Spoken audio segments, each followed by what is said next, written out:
gets it in his head that Grandma and Grandpa Cordova should sell their property. They had a really nice piece of property, and it had, I think, 7 little houses on it. They lived in one, so you're making a good income there just renting it off, right? Right. Without saying anything to the other brothers then, Henry goes and talks to Grandma and Grandpa Cordova and says, let's, sell me your property and we'll get enough money so you can move right next door to their oldest daughter, Betty. So, what do they do? What does Henry do? So he goes to the mortgage company, and he tells them, we want to take out a mortgage on the property because the property was paid for. So he took out the mortgage, and let's say the mortgage was going to be, just off the top of my head, just make it easy, let's say it was $100,000, all right? So he gave them like $50,000 for them to buy, or a down payment or whatever, on the house next to Betty. And then he just had the mortgage put in his name with the title in his name. So without having to have a red nickel out of pocket, he just went to the bank and did that. And once the brothers found out, they were pissed. They were furious. They said that Henry had gone behind their back and that he had done this deal that they weren't even aware that people could do. And so they really hated him, and they wanted, they were disowning him and stuff. And then my grandmother stepped in and said, no, this family is going to stick together. So anyway, they begrudgingly, took Henry back in, but that was the beginning of Henry's real estate. So he kept the houses there for, I don't know how long. I cannot tell you at all. But he did then get the idea, well, instead of having these little tiny cottages where all the Mexicans lived, he got a loan from the state of California. And you can get a loan for practically nothing back then. If you are going to build something for low-income or senior citizens. So that's what he did. He applied to the state. He got a big loan, and he put in a senior housing. It was 2 or 3 stories high. So he all at once he becomes a landlord of a pretty big sized place, considering what it was before. And he had a really low mortgage rate.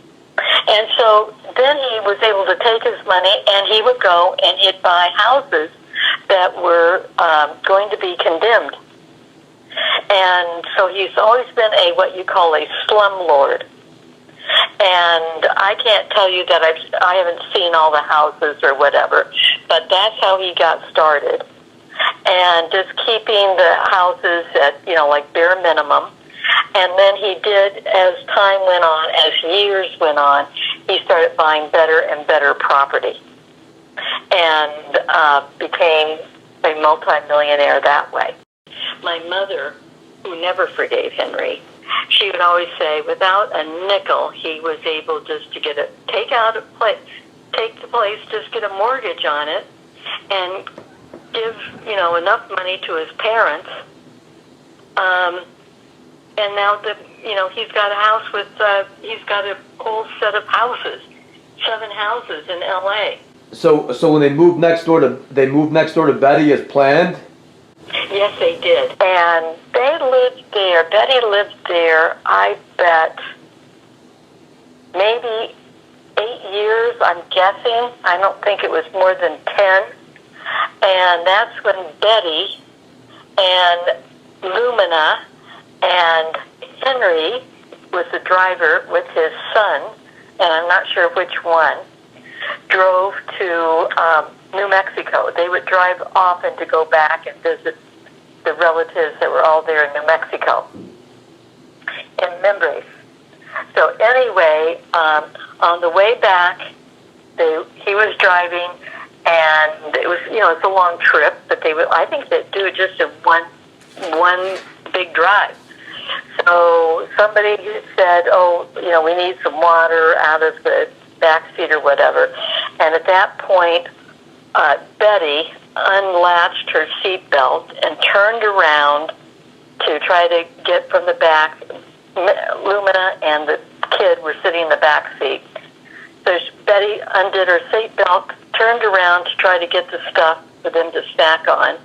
Henry's glancing over, watching her, of which he hits the soft shoulder of the road in the middle of the desert, right, where there is nothing for miles and miles, right?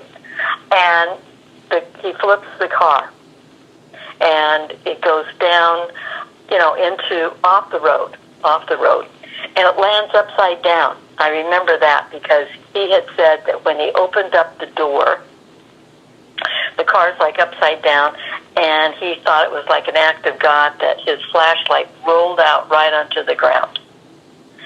So when he turns the flashlight on, Betty is not in the car anymore. And Minnie, we called her Minnie, Lumina, she, I think, had a broken leg, and his son was okay. So then Henry turns on the flashlight, and he starts looking for where Betty is, and she had been thrown out of the car, and she was killed.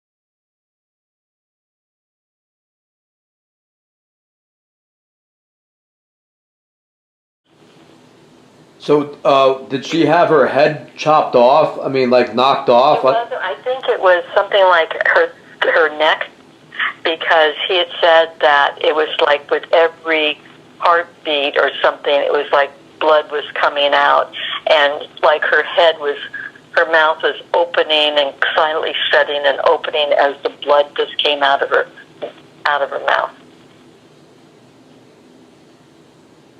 And so what son was with him? Is that the guy named Robert? I don't know. I don't know. He only has one son, though. You said he only has one son, though. No. He has Robert and Tyrone. Oh, I bet you it was Tyrone. Tyrone is the oldest, Tyrone. And then Robert was the youngest son. So Betty lived next door to your grandparents. Yeah, I think it was Monterey Park. And she lived with Charlie Diaz, right? Yes. So where was Charlie Diaz when they went to Members Valley? Why do you think that he didn't go? They would go. He was probably working. Back then they would, let's hop in they didn't think anything of it. So you said that Charlie Diaz and Betty used to live in that neighborhood that they owned 7 houses in, right? They lived in one of the houses. Right, and then they moved, and then your grandparents thought it would be a good idea to move into the house that opened next to theirs, huh? Yes. And then, so Betty died. When did your grandparents die? What year, Mom? Oh gosh darn. Shortly, I can remember. I can tell you closely. Do you remember what year Charles Manson killed everybody there? I'll look it up. So that was the year my grandmother died of breast cancer. And it was at the same time as the Manson murders. I mean, I got the telephone call for my dad that, my grandmother had died when all the Manson murders was on. That's a good association. I think that's the way it went. My grandmother died before Betty died. And so my grandfather was like devastated that, my grandmother died. But Betty would be there for him. And then Betty dies in the car crash. So my grandfather just was beside himself, and he just stopped eating. They'd have to try to force him to eat. He did not want to live anymore. So he would just sit, and that's what he'd do, just sit and refuse to eat. And so he didn't last very long at all. He just willed himself to die. And he died before Charlie Diaz?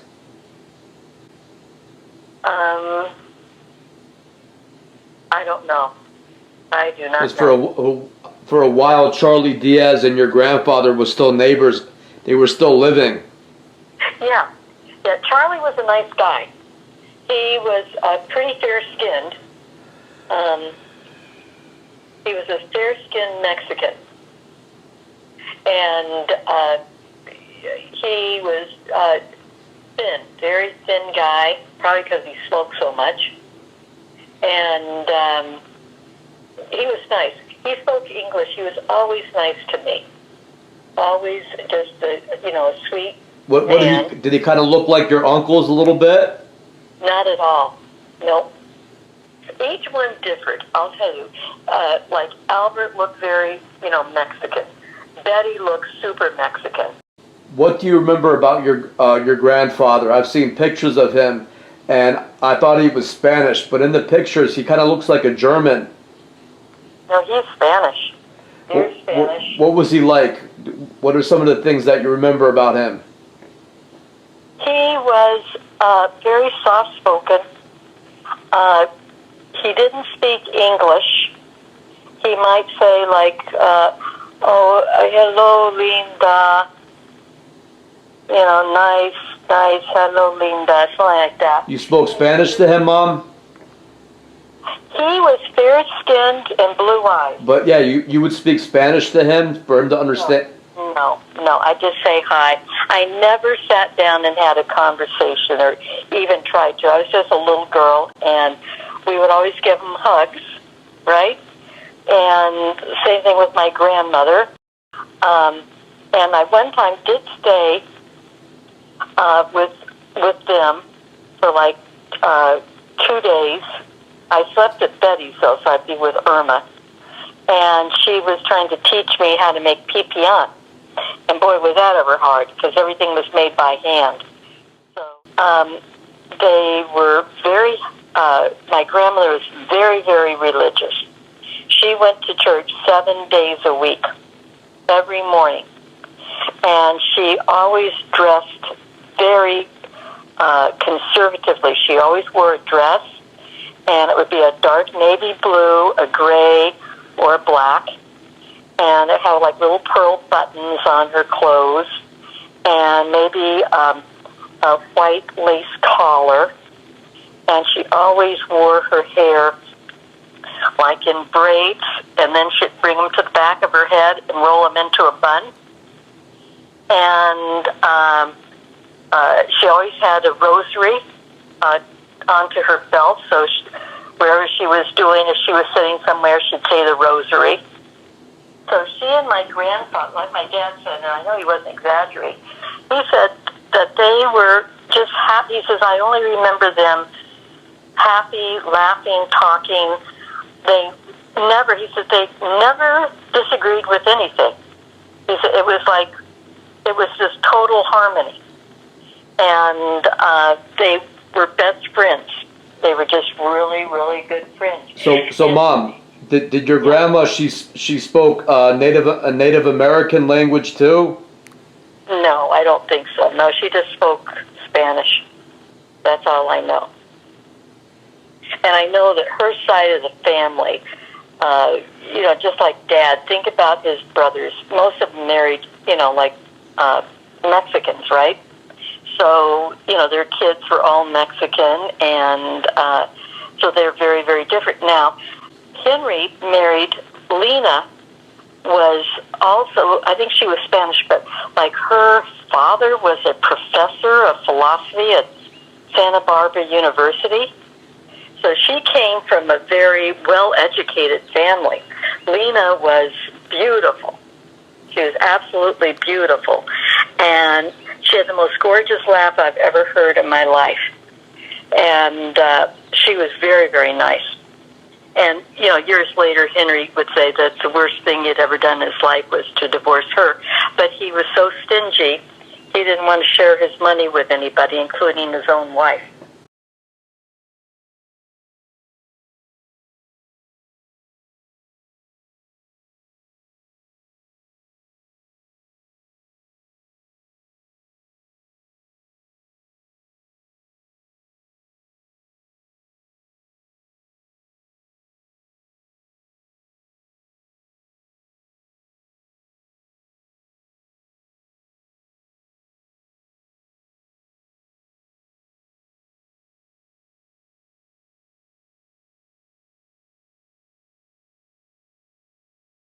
But he was so stingy, he didn't want to share his money with anybody, including his own wife.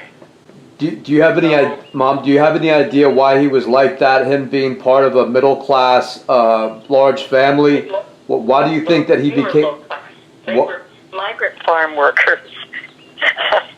Like my dad, every spring to the middle of October, they were in Fresno picking peaches and grapes and... Right, so that makes you think that why would people of humble origins would have kids that would be so greedy? Usually people that are of humble origins remain humble and don't get super greedy. Why do you think he was so greedy? Maybe because he was one of the youngest. I think it's terrible that when Henry started making more money, he didn't say, I'm going to go ahead and hit my brothers off a little bit of money each since they didn't get their inheritance. You think that he would do that, but that's what's kind of strange about that guy, right? Every once in a while he'd say something like, well, I just want people to know if they need any money, don't come to me for it. If they want to make money, then they can do it the hard way, the way I did it myself. So, I'm not into helping anybody with money. And I always felt like he was suggesting that I wanted any of his money, which was, bizarre. Because it never occurred to me to go for Henry for any money, because all I heard about was what a tightwad he was, right? So... Yeah, it's kind of convenient that he would say that to people. Like, would he have a few drinks in him when he would say that? Like, I think he'd say it almost any time. But most people, I think that, like my dad, he was kind of like my mom. It's like, or my grandmother. He's part of the family. You have to treat him that way. But like Joe, Uncle Joe, he and his wife despised Henry. I mean, they despised him. And Joe felt as if Henry had, later on, he kind of like wanted to buddy with Henry. And each time, Henry would screw him over something. So he just wasn't good. Uncle Albert bought this little shack. When I say a shack, it was a shack. I remember it. At Green Valley Lake. And that's in the San Bernardino Mountains. And then, and of course, Henry, I think, found it for him and kept on saying, buy this, He kept on, saying, oh, Albert, this would be great. You buy this place. It was a shack. Albert buys it. As soon as Albert buys it, Henry buys a piece of land right, like maybe 600 feet from Albert. And now he stays at Albert's place while his place is being built, everything brand new, and back then it was a really nice cabin, right? It was a cabin, but it was very nice. A great big A-frame. So anyway, when Albert and Mary realized that they'd been conned into buying this shack so that Henry can use it so he can build his brand new, and he didn't do the building himself, but that he, was like his own contractor to have it done. And, they feel like fools, right? And, of course, everybody wanted to stay over at Henry's because it was nice as opposed to this little tiny shack. When I say it was shack, I bet it wasn't more than 300 square feet. Yeah, I remember we went up there when I was young, and what I remember, Mom, is that we went to, we were given the keys to both places. Papa was given the keys to both of his brothers' places, and we went to Henry's place first, and it was a larger place, and it was like, when you walked in, it had a huge living room area, and it was like wide open, kind of modern looking, and they had like a wood-burning stove like in the middle of the floor. It looked like, I don't know. The Franklin stove. Right, it looked like a lodge, like a meeting room. And there was rat crap on the floor. And so you said, let's go see Uncle Albert's place. And so we drove, it was, I guess, nearby. And it was more quaint. And it was around pine trees. And it was right on like a hillside. And it was more, I don't know, homey, and we ended up. Can I say, from your kid's point of view, John, the place was horrible, and we stayed at But real quick, we stayed at Albert's place instead of Henry's. Do you remember that? Yes, but the reason why Henry's place was dirty was somebody had broken the windows in the front, and mice would go in. And there were those little tiny mice droppings all over the place, even inside the kitchen cabinets where the forks and knives were kept and the plates. It was that, mice poop all over. I remember. So Albert's was all, sealed up, so we went there. You said a window was broken? Yeah. How do you mean? Something happened and the glass was cracked where animals could get inside the cabin. It was a broken window or just a cracked window? Broken, where animals could go in and out. But when I stayed there several times when Henry's first had it, and it was very, very nice. It was nice and comfortable and it was very, very nice. Who'd you go there with, Mom? My parents. And that was like in the 70s, huh? No, it would have been more in the 60s. Ah. We're talking about a man that millions and millions, okay? How many millions do you think? I don't know. Maybe 100 million. Yeah, I would only think that he would do one thing, and that would be pay his brothers a little bit of money after making money. You would think that he would do that since he took over that whole neighborhood. Give you an idea, and then I'm going to hang up. Yeah. Like he had said, I think he had said to Darlene at one point when they had come over to see Dad or whatever, he said, well, if your dad needs something, let me know, right? And I'll help out or something like that. So Darlene called him when we were spending, all this money for Dad. Like the last month of Dad's life, I think we spent like $25,000 in getting medical care to come to the house, right? So anyway, Darlene had called Henry, and the response from Henry was, you've got brothers and sisters. You've got a brother and sisters. Between the five of you, you should be able to figure out how to take care of your dad. Yeah, it's like two. I'll help you out. It's like two different people. It's like two different people. By that time, I think he had two of his daughters who were like the executors as he got older, or co-executors or whatever. And they were good as far as they could pick up the checkbook and they could write a check for $50,000 and not blink an eye. To who? To anything. But they had money too. Like that Regina. She's very, very nice. But I looked at Liz. They bought a big, beautiful house in Santa Barbara. I mean, the whole family, and not the whole family, I take that back.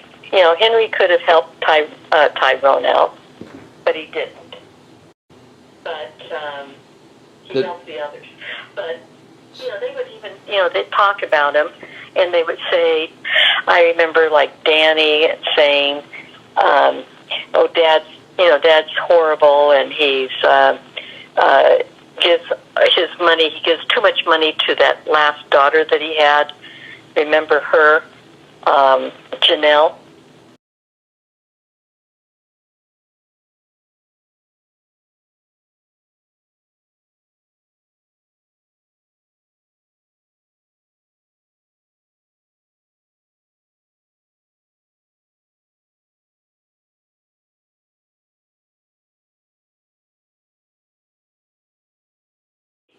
I remember, like, Danny saying, oh, Dad's horrible, and he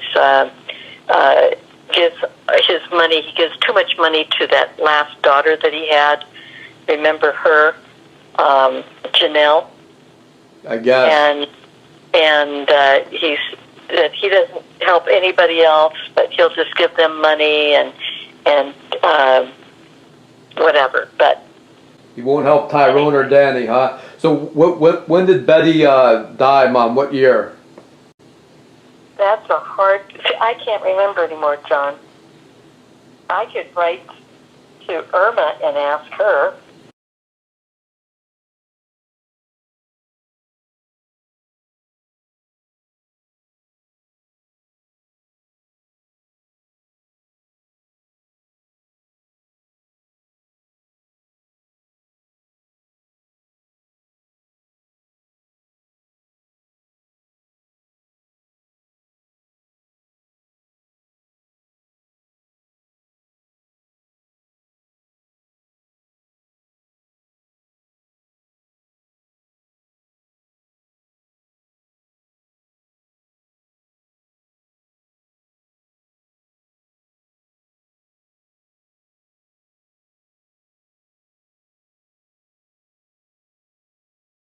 So who raised Irma when Betty died? Well, Irma was already like 15. So Irma had to grow up real fast. She raised her two younger sisters. But Charlie didn't waste any time. He remarried.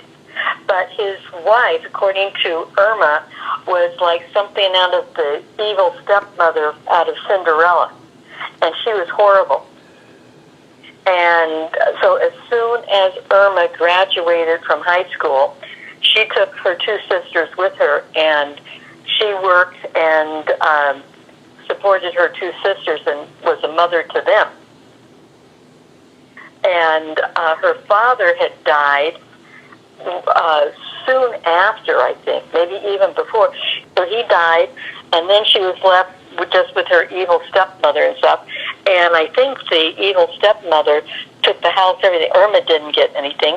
And Irma said that the stepmother, as soon as she married Charlie, she took all of their family photos, all the remembrances and everything, and threw them all out. So Irma said, like, she'd always tell people, if you find any pictures with my mother, please send them to me, because, we don't have anything, nothing from my mother. Everything was taken away. So it was very, very tough. It was very, very tough for Irma. So Irma had to live with her stepmother for a while, or she moved out? For a while, yeah, because she was still in high school.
What was Henry like before he made all his money? Do you remember what he was like when he was a younger uncle?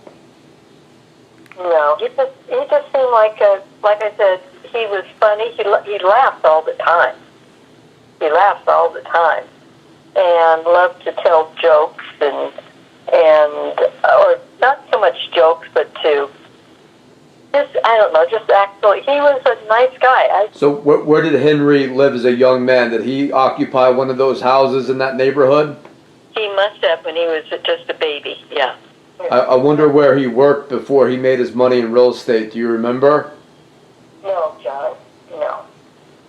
I'm just curious. Like you said that when he was younger, he liked to joke and tell jokes and was interesting, and at some point he got real greedy. So it's kind of unusual, right? Yeah. When he was a young man, he wasn't so greedy, and then he kind of got that way as he got older, I guess. Mhm. He's the one that was into racehorses, right? Yeah. And so did Papa ever say, when you were a little girl, did Papa ever say, let's go see Uncle Henry, and you would go over to his house, Uncle Henry's house? Yeah, once in a while. Yeah. And what type of house did he have? Well, when he was in L.A., I would say, when he first got married to Lena, it was probably like, it wasn't as nice as my house in Middlebury, but it was, had a porch. You had to walk up the steps like that to get inside the house. I mean, when you read this obituary, you go, oh, boy. So you just have to read this. It says right here, as a local developer, Henry actively supported the Chicano movement in L.A. in the 1970s. Over the years, he built an impressive real estate portfolio, including 2 HUD housing projects for the elderly. Right. So you can imagine owning 48 units, John, 48 units. Las Palomas Apartments, a 48-unit building in Boyle Heights. Now, that's where my grandparents had all those houses. And Casa Serena Apartments, which had 29-unit buildings in El Sereno. That's the part of L.A. In 1990, he was instrumental in working with L.A.'s soon-to-be mayor, Richard Reardon, and sister Jenny to create their Boyle Heights Puente Learning Center, which predominantly served first-generation Latinos. He was always thankful to give back to the community from which he sprang. He wasn't. He didn't give them a nickel. He always enjoyed outdoors. He built a cabin in the San Bernardino Mountains in the 1960s. He bought a lakeside property where he taught his kids to water ski. Where O. Henry is so nice. So who did he get along best with? He got along good with Ernie, right? Yeah, Ernie don't get along with anybody. You remember Ernie. Ernie likes everybody.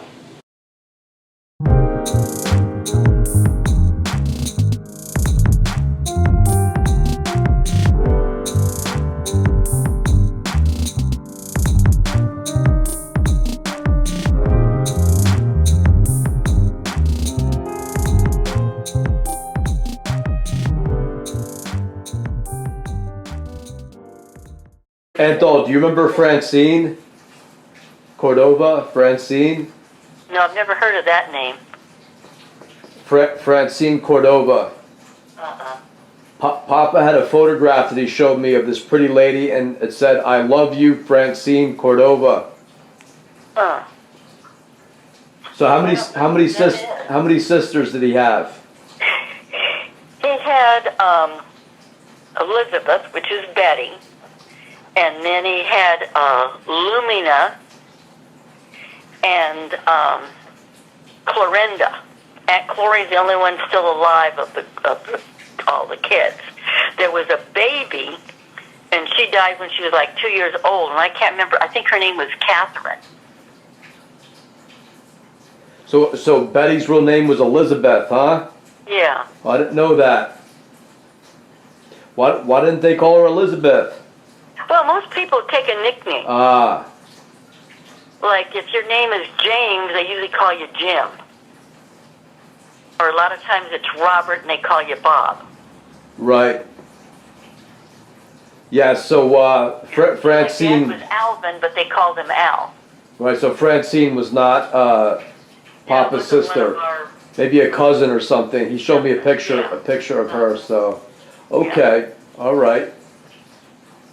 So he only had three sisters then, Clorinda, Lumina, and Elizabeth. And Elizabeth. And then the baby that died. I didn't even know about the baby sister that died, but Dad was little, and I guess it was like a flu or something that was kind of went around when the baby got it. That's too bad. She was only a couple, I don't know if she was even walking, but one time someone said it was a baby, and then later on, it wasn't, it was funny. I don't know if it sounds terrible if we were at a funeral or something. It hasn't been too many years ago that someone said that there was a baby. I said, what? You guys never said, you always said you were 9 kids. He said, well, it's actually 10, but he said the baby died so young, we just didn't bother. Well, I'd say didn't bother. They just didn't count her as 10 kids, you know. But, my grandma actually had 10 kids, but the one died, when she was, say, a year or two old.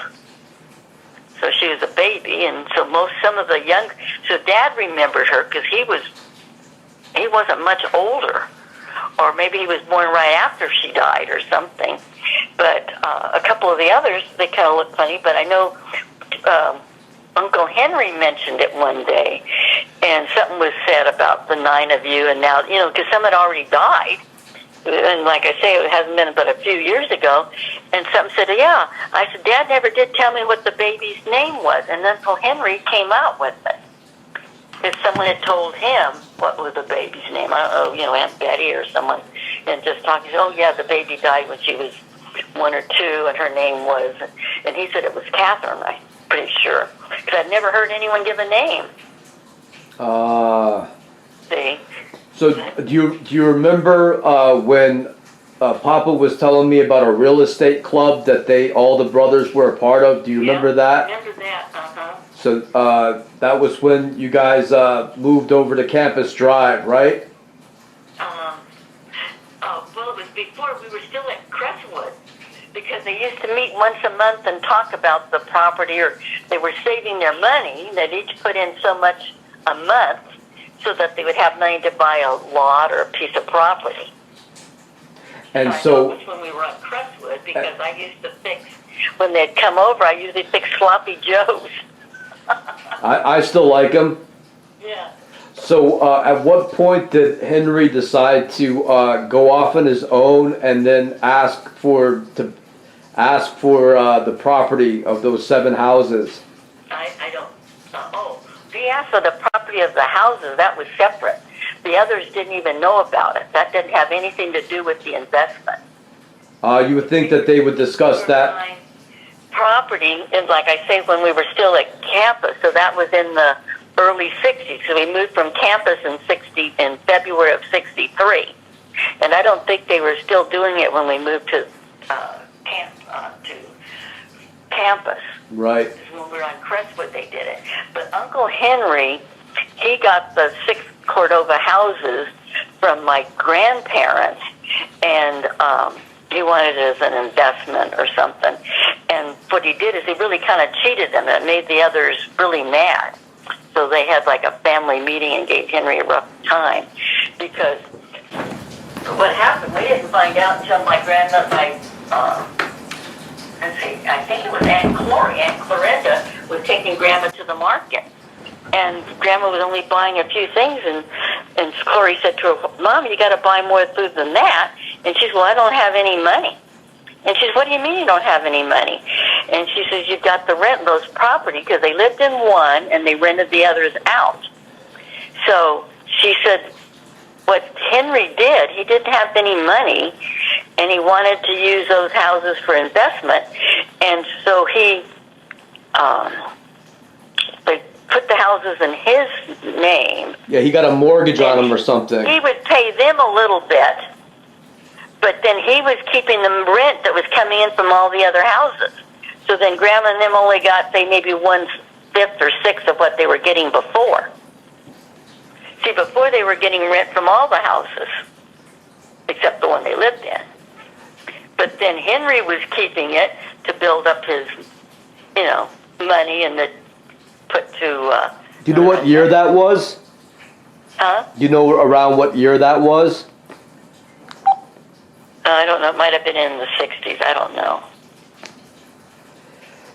Yeah, I think I heard someone say that he basically took a mortgage out on those houses, and then he gave half of it to your grandparents to move next to Betty. They bought a house. That was later. That was even later because I'm pretty sure they stayed at that house for a long time. And then finally see, my Aunt Betty died in 69. So they just basically signed the houses over to Henry, over huh? to Henry, yeah. And so that might have been in 1965 or more like that.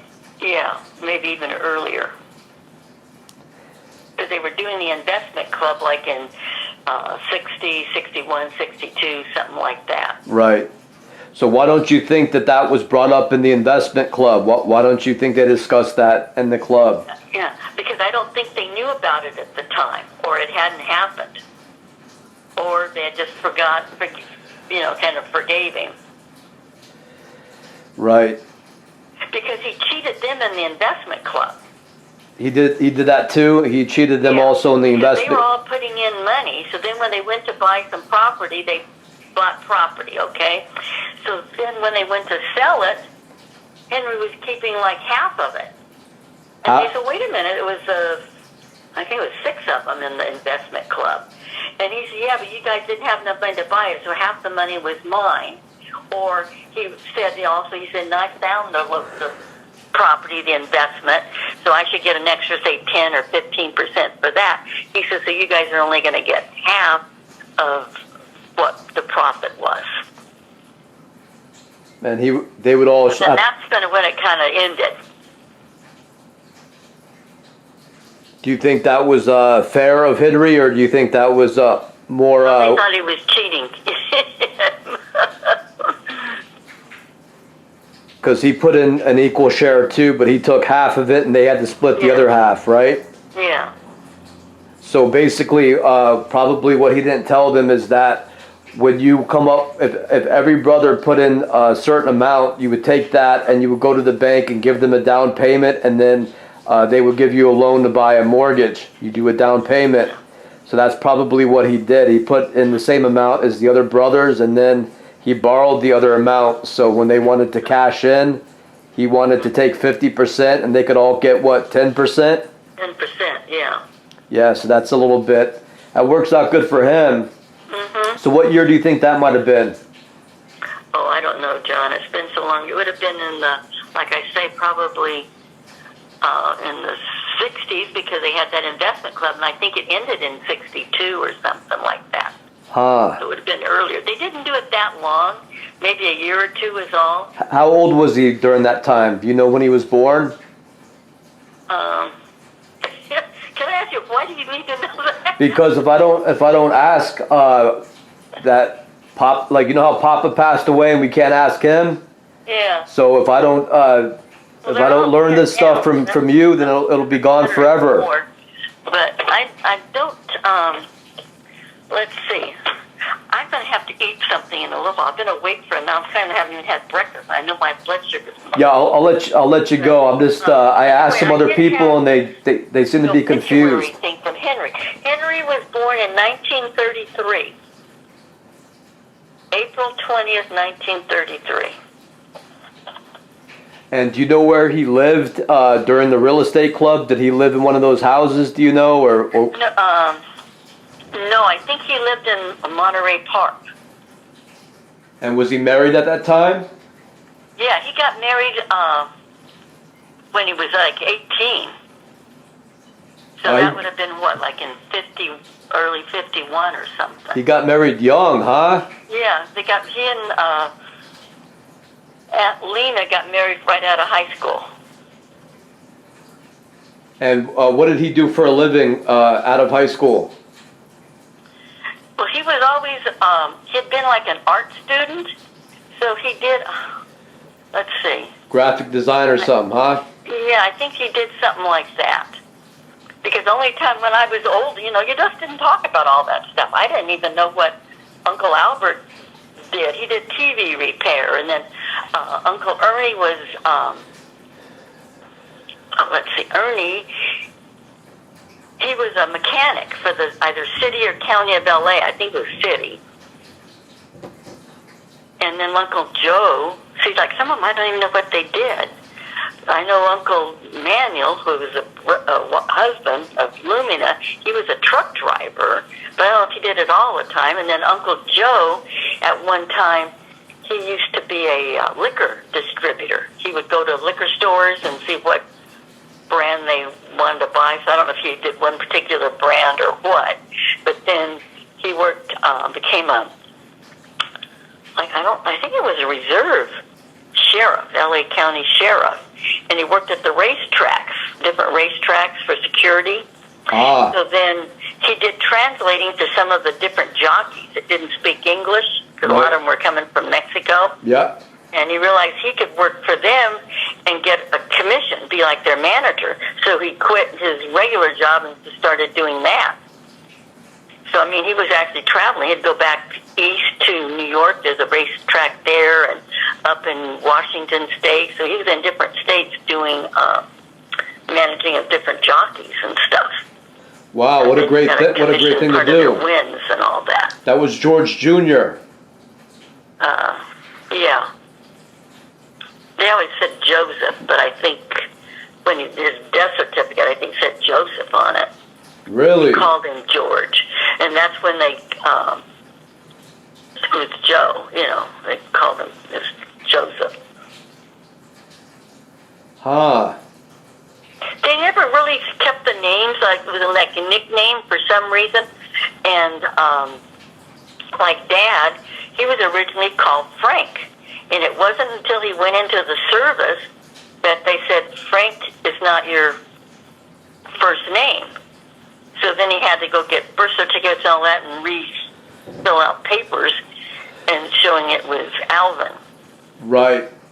His name was Alvino Francisco I'm Cordova. Darlene, so people will say Cheryl, and at first sometimes it would catch me off guard, but I think even my high school diploma said Darlene on it. Yep, When I went to work for Rockwell, I had to get government clearance, and they did the same thing. My Social Security card and everything said Darlene Cordova on it. But then when they said, hey, you're getting federal government clearance, and that's not your name, it's Cheryl. So then I had to go back and change my Social Security and all this other stuff. So from then on, stuff became Cheryl Darlene. Yeah, I remember that. I was surprised to hear your first name was really Cheryl. So yeah, his name was Alvino. His name was Alvino Francisco Cordova. Like Uncle Jeff was Alvin Jeffrey Cordova. Right. And then Jeff thought it was too confusing, and he went and had it changed to Jeffrey Alvin because everybody was calling him Jeff. Right.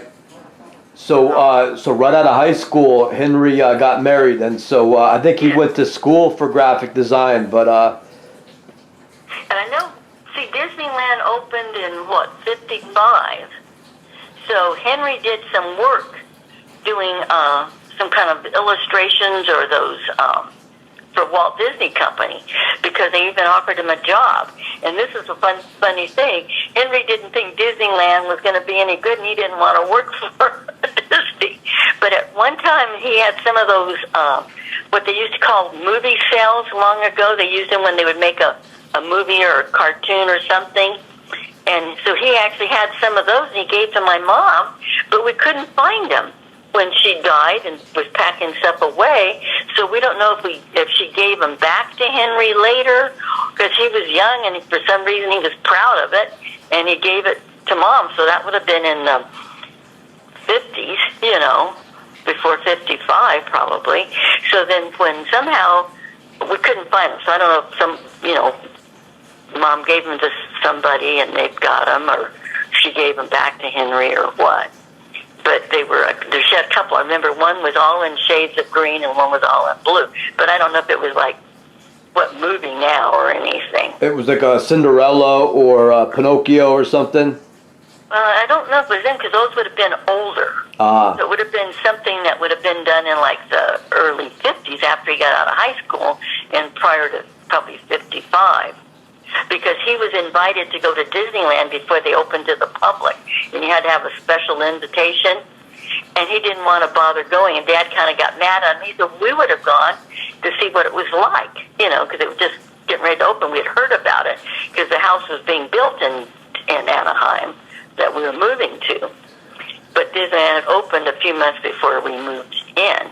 And he said, well, we would have gone to there. And he said, I didn't think you'd be interested or something like that. So, what was his wife's name? Henry's wife? It was, they called her Lena, but it was Adelina, Adelina. Was she a rich woman? Come from a rich family? No, she was just a high school kid too. But was her family well off? No. In fact, one of her couple of sisters were nuns and things, so nobody had any money. Oh, her sisters were nuns, huh? Yeah. That's cool. Two sisters were nuns, or? I know. I've heard. I don't know who they are because I was too, at the time young, and when we'd see them, I didn't see the nuns. I'd see her other sisters, but she was one of a big family too. Ah. So I just know that there was a nun or two in the group, and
fact, a nun, one of her couple of sisters were nuns and things, so nobody had any money. Oh, her sisters were nuns, huh? Yeah. That's cool. Two sisters were nuns, or? I know, I've heard, I don't know who they are, because see, I was too, at the time young, and when we'd see them, I didn't see the nuns, I'd see her other sisters, but she was one of a big family, too. Ah. So I just know that there was a nun or two in the group, and stuff. They show up, that is so cool. Henry's funeral. That is so cool. So they came with their nun uniform on? I can't, and not for the funeral, but I don't know now, because I don't remember. But when Henry died a year ago, or two, what was it, a year ago? I didn't see any of that. I only saw Lena, because they got divorced, and then she married again, and then I think she divorced again. I don't know if she divorced her, or because he was, I think, even older than her. So then he either died or she divorced him. I don't remember. So she had moved up north, and Henry was trying to get her to move back down here, and that's at one time. Henry would make a lot of promises. He even offered your mother a job. If you come to work for me, I'll give you a better salary than, say, teaching or something. But then half the time when people worked for him, you didn't get paid. That's terrible. Would kind of backtrack and stuff.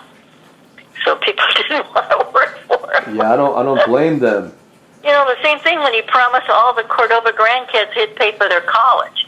So when Josh and, I know it was Josh, I was thinking even Jake, were getting ready to go to college, they contacted Henry, and he said, no, I said Cordova grandkids. Yeah, well, they're Cordova grandkids. He said, they have to have the name Cordova. So then they were going to pull his bluff. They said, okay, we'll legally change our name. Well, no, so then he's kind of backed up. So they never got any money from Henry. And the same with Albert's first grandson. When he was going to go to college, he wasn't going to pay it, but they kept saying, hey, it's a Cordova. Because Nancy kept Cordova, and then when she married, she hyphenated Cordova Piper. And she says, no, these kids still have Cordova in their name, so I think they gave him $5,000. That wasn't much. Yeah, that's crazy that he started off kind of artistic and then he went into this greedy mode. I don't know what would have happened to him. Yeah, well, see, what he did is when he started doing some of his artistic work, because we used to, so they'd point out, oh, Uncle Henry did that billboard for, like, not Mutual of Omaha, one of these real big insurance companies that had like a, I don't know if it's elk or some kind of animal on a mountaintop or something it showed. And they said, oh, it's him. Well, then the same thing, he was going to do some advertising for a, that's why I don't know if he went to work for an advertising company or always did it on his own. Because it's been, would have been almost 80 years ago. So when, at one point, what got him started really more in real estate was when he got a job for a company. They wanted to do the advertising for some real estate development. They were going to build homes, and so you'd pick out your lot, but it was like, not Ocean View, it was like Lakeside or something. I don't remember. It was somewhere where in California or anywhere heard. But he said, well, I don't want you to pay me. I want you to give me a lakeside lot. So then once they built all the other houses, then his lot, I don't know if he paid, but he wanted just like a vacant lot. So then he got this lot, and then he could use it for security or interest on some other property. Well, then he had some friend or someone, it was one of Aunt Lumina's, I think, brothers or relative, worked in a bank. And he knew when there were foreclosures coming. So Henry would pay like the back taxes or whatever it was and get the property for just a few cents. It was one of Aunt Lumina's brothers, you said? Yeah, I think that's what someone told me. Because I was a kid. Right. So they didn't, I wasn't interested, but later on I'd hear people talking. I said, yeah, Henry got his start with doing, getting that first lot, and then used it as security for another lot he was going to buy, and then I know he was invited to other states for their inaugurations of governors and stuff, because he became a pretty good-sized landowner in some of these other states. Because back in the 70s, when I was at CalCom, Henry was looking to buy a hospital. And he came in and talked to my boss, because I said something like, oh, my uncle's coming by and we're going to go have lunch or something. And my boss, oh, I'd like to meet him. So Henry came up, to get me to go to lunch. And he talked to my boss, and my boss said, boy, he's really into investment. So I said something later, and Henry said, yeah, I have 500 houses. What year was that? That would have been before, in the early 70s, because I left that place in 76. But Henry had 500 houses. He had a couple of shopping centers. By the time he was 40, that's like 40 years old, he owned 50 houses, 500 or 50? Something. No, it had been, I don't know how many when he was 40. He wanted to be a millionaire by 40. Wow, that's some... that was his goal, So he came to see you because he knew that you worked for the government, right? Well, this was before I worked for the government. He was coming because he was going to buy a hospital, and it was in the neighborhood, only a couple of miles from where I worked. So he thought he'd stop by. But at one time, like I say, I don't know if he asked Linda or me. I know he asked me because he had property in Texas or New Mexico, and he needed someone to help manage it. And he said, why don't you quit your job, and I'll pay you a salary, and you can stay there and rent free on one of the properties and manage the others. But you heard he doesn't always pay the salary. That's a smart decision. Say, well, you're getting free rent. You don't need a free salary too. A salary too, or something. So. He's too much. So yeah, that's something to own all of that by the time you're in your late 30s. That is almost unheard of. That's just very successful.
What part of the government did you work for? It was like the governor's office? For cities. When I worked for Rockwell, they just did government contracts. Ah. I was just a Rockwell employee. But then I worked for the Anaheim Union High School District. I was there for 3 years. And then I went to the city of, I worked in private, And then I went to Calcom, and I was there 7 years. But then I worked for the city of Garden Grove. I was a department secretary in personnel, and then for 8 years I was the police department secretary when I was serving as a police chief secretary. So I was in that there for 8 years. So Garden Grove all of a sudden was 10. Then I went to Stanton, the city of Stanton. I was city clerk for 12 years. Then Los Alamitos, I was city clerk for 4.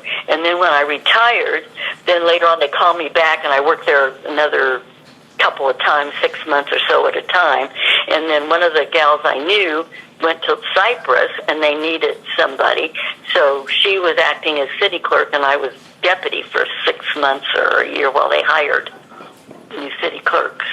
So I was there for like a year. Yeah, I remember the president wrote you a letter of thanks when you were retiring or something. It was I got it from different politicians and stuff. I have more, but they're all still in the box, and I haven't been able to. I can't get them down, and I think I know what box they're in, but they're somewhere in my garage. But I got one from the California State Assembly, a letter, and I had other, letters from people, but like I say, I couldn't get to them. They're somewhere packed. Well, I remember you saying that. I think you showed me that letter. I don't know if it was from Bush or Clinton or who it was from. But that was impressive. Now, but so do you remember Henry when he was younger? Was he kind of a fun uncle to have when he was younger? Yeah. Because see, when I was born, he was only 13. He was just a kid. Right. So do you remember him when he was in? And they like to have parties. So for a while, I remember they had parties there in L.A. They weren't too far from Grandma Cordova, because there's a group picture with everybody there. I don't even know what the reason was they had the party, but that was when he lived on Lanfranco, and then later on they moved to Monterey Park. And then when he and Aunt Lena split up, he gave her that Monterey Park house. Right. And so then when later on I don't know, one of her kids moved in or bought, I think because they had 6 kids together. So I don't know if one of them bought the house or something now, because I can't remember the story anymore, but either somebody was living in it, or bought it or something. But, I don't know, because I don't actually even know where they all live now. Do you remember them when they were in high school, or were you still too young? Some of them, see, they would have been younger than me. So some of them. No, Uncle Henry and Lena. Do you remember them when they were in high school? Yeah, I remember them. Yeah. How did they act? Get together when I was young, and until probably like say 69, because my grandfather died in 71, but my grandmother died in 69. So we used to go at least once a month. Usually the family was really close, John. So some people saw Grandma and Grandpa Cordova every day. Others would be there depending on where they lived or worked. They'd see them on the way to work or something, or stop by and visit. But at least, I don't want to say every Sunday, but I remember when we were little, like every Sunday we went to see Grandma and Grandpa Cordova. Yeah. So then later it got to be maybe once a month. But then, so I would have been 13 when she died. But, do you remember Henry was he like Jeff, always drawing? Like, how Jeff was into art? Was Henry always like into art too when he was younger, always drawing or making? I don't know. I don't remember. You don't remember, huh? That, yeah. Well, that is interesting. Mm-hmm. That his sisters in law were nuns. That is really cool. They were really religious, I bet you. Yeah, so they were religious, yeah.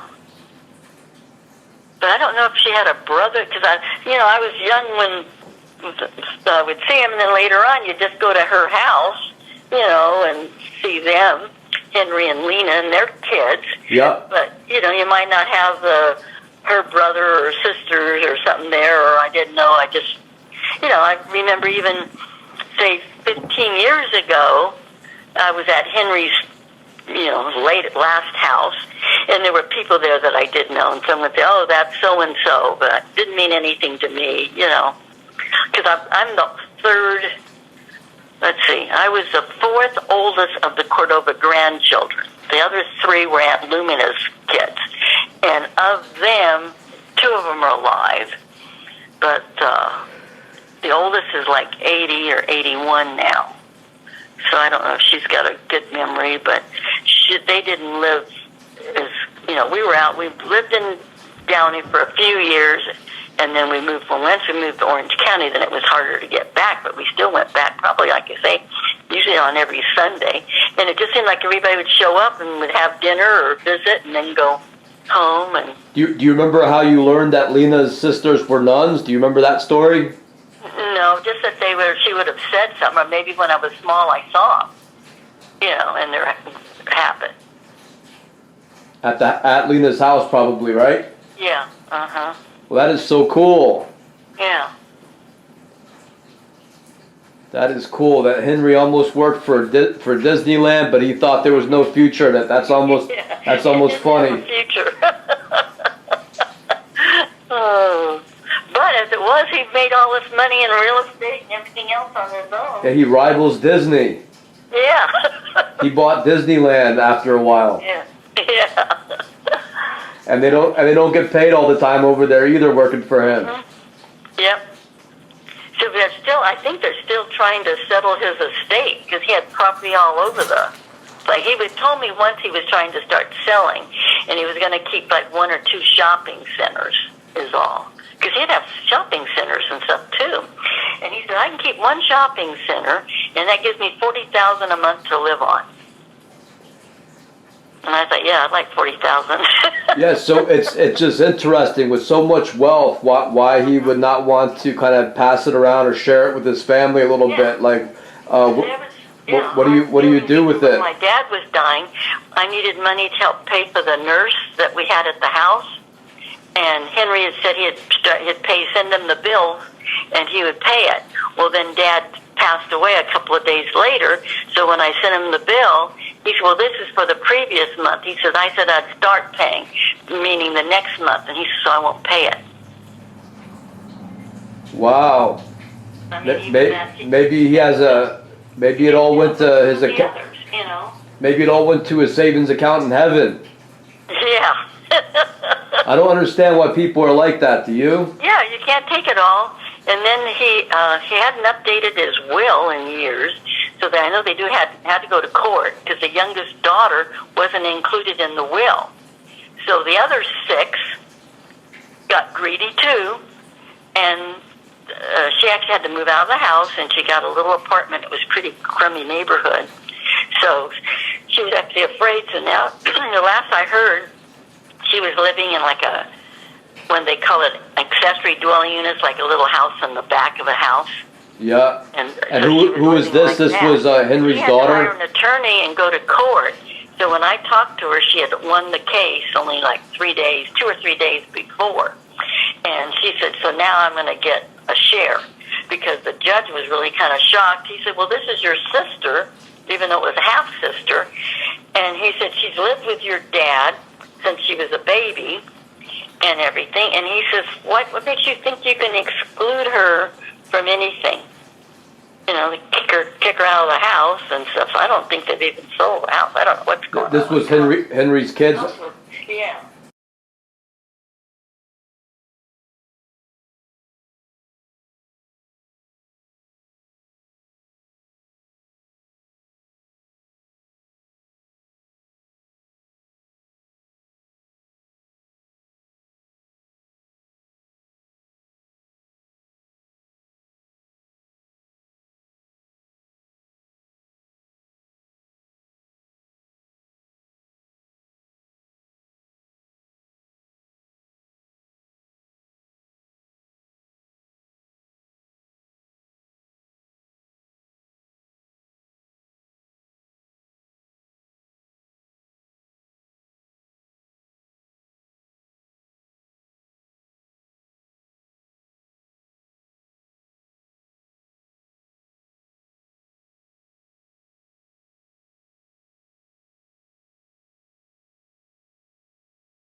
And what's her name? The one that was they were attempting to exclude? That was, oh shoot. Not Aaron. Janelle. See, he was never married to Janelle's mother. And she died when Janelle was a baby. She got sick with cancer. And I guess she knew it when she was pregnant, so she didn't want to take any medicine or anything.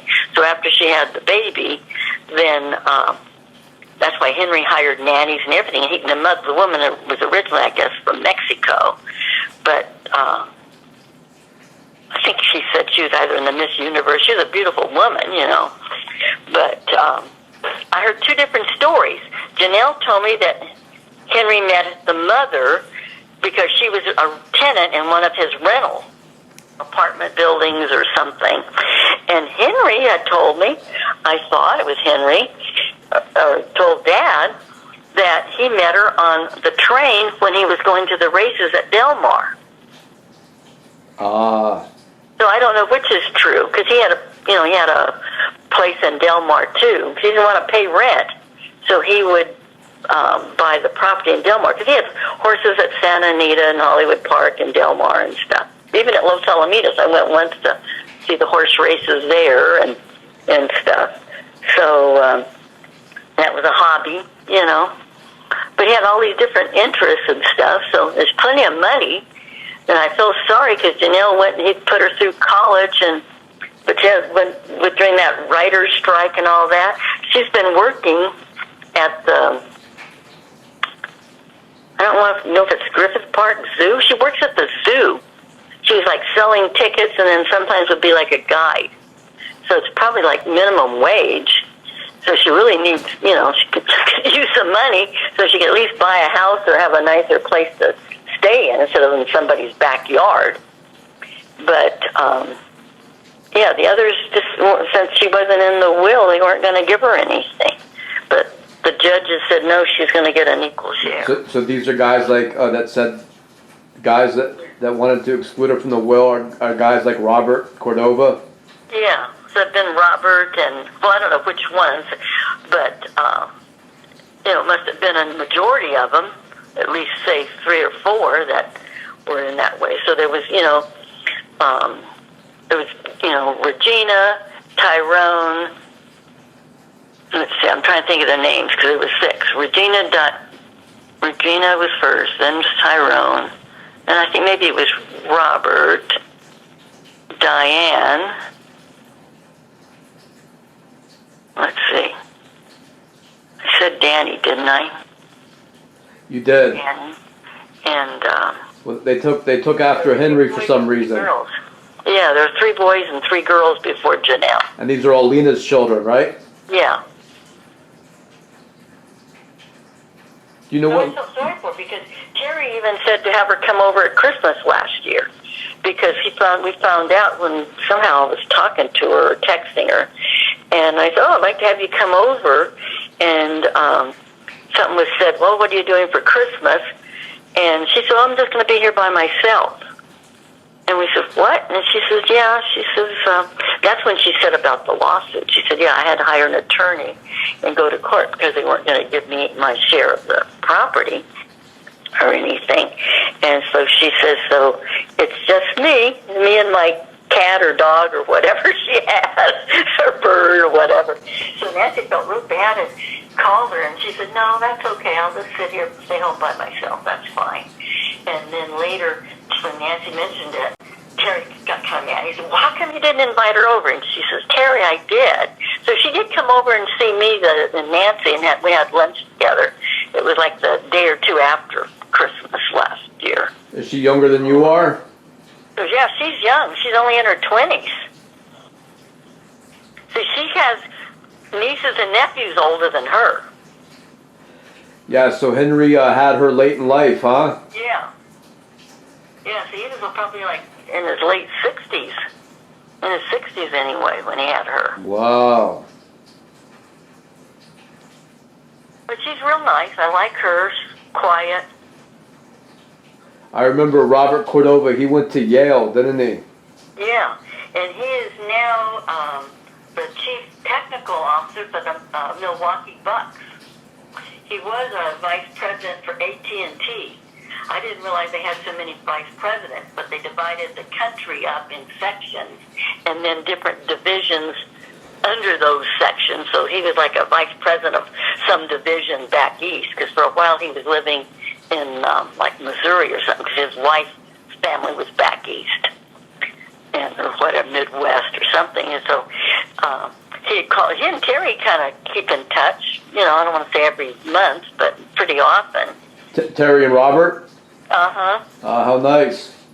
So that's about the only one we talk to. You know, we see him, but as far as anyone contacting Carrie, as far as I know, that's stuff, because he'll say, oh, Robert's doing this, or it's going to be at the game, or says something, and I say, oh, you talked to Robert? He says, yeah, we're texting or calling, because he was surprised, because when Robert got the job working for the Bucks, he hadn't told his wife he had even applied for a different job, and they were going to have to move. So he just kind of did it on a lark, heard about it, and said, okay, I'll apply. And then he gets offered the job, and so I think that's when he called Terry, and he said, I don't know what to do. I haven't even told my wife I applied for it, and now I've got it. So took a little bit, but, you know, I can't remember her name now, but they had, I think it's 3 kids. But again, it's been so many years since I've seen them, because everybody got, you know, on their own, going to college and married. Like Cousin Nancy, we used to see pretty often, well, Albert's younger daughter, and she had 2 kids, 2 boys, and, you know, we heard about the graduations and stuff like that. Well, now it was on Facebook just the other day, her youngest graduated from college somewhere, I think it was Ohio or something. And I knew he was going to go, but the time we saw him last was he was going to go to college, but he wanted to take a year off. So, but anyway, I thought, oh, wow, I can't believe it's been that long, and now he's taken a year off and gone to college and graduated. So it's been that long since I've seen it. Like Nancy says, the trouble is, Aunt Lumina, she had like 10 or 11 kids.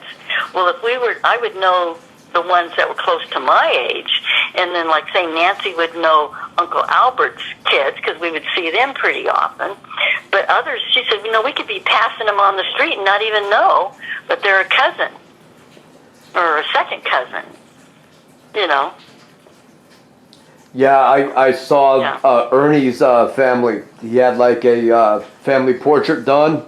Uh-huh. And there was a lot of young kids there. I don't know if those are grandkids or not, but I don't recognize any of them from family reunions when I was younger. I think I went to 1 or 2 of those, but I wouldn't recognize anybody either. So because see, like Nancy says, she wouldn't know the cousins I know because of the 20 years age difference.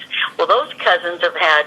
When did the reunions stop? Remember how the reunions were kind of big for a while? When did the reunions stop? Do you know what in the 80s or? Hard to. Evelyn used to put it on, but then when she had kids and they were babies, she couldn't go out to a park, because we used to do it at a park where you had to be there when the park first opened to kind of like reserve it.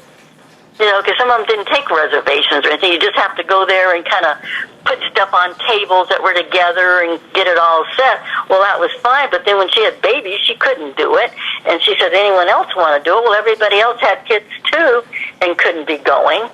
So then it stopped, because even then there was probably 50 or 60 of us going.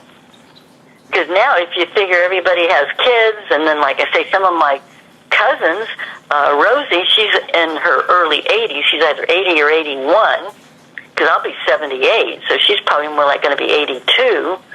And so she's got like great-grandkids and stuff. And the same with some of those kids in Uncle Ernie's picture. He had a great-granddaughter living there even. So, but those kids, I wouldn't know them, because even with the name, it wouldn't have Cordova, because it would have been whatever the father was or something, you know. Yep. The same, you know, so it's just hard times. You know, you don't see everybody, and there's too many of us. But I had a lady I used to work with, a friend, and like I said, I'm going to have to go eat. she said she hadn't seen her sister in 25 years. That's too bad. And I said, but so then you wouldn't know what, you see pictures, but kids look different than a picture, her nieces and nephews, and then in 25 years, those nieces and nephews have married and got their own kids. Right. So, yeah, so that's what it makes it. So I have to get something to eat too, and I have to go to work pretty soon. So it was great talking to you as usual. Thank you for talking to me today. If I don't learn this from you, it will be forgotten.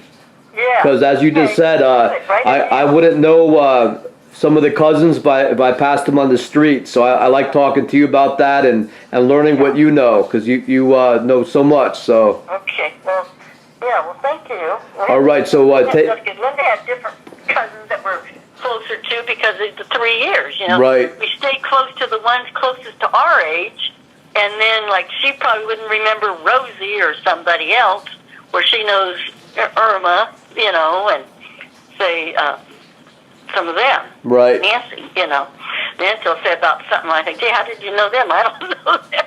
Well, they were the younger ones, or the grandkids or something. So, right. Yeah. Well, you take care. Don't work too hard and keep cool. I know it's hot weather now. Yeah, I bring 90 degrees. Yeah, I bring a cooler full of ice water and also a big jug just to put the water in my face because that's that's good. Yeah. That keeps keeps your temperature down.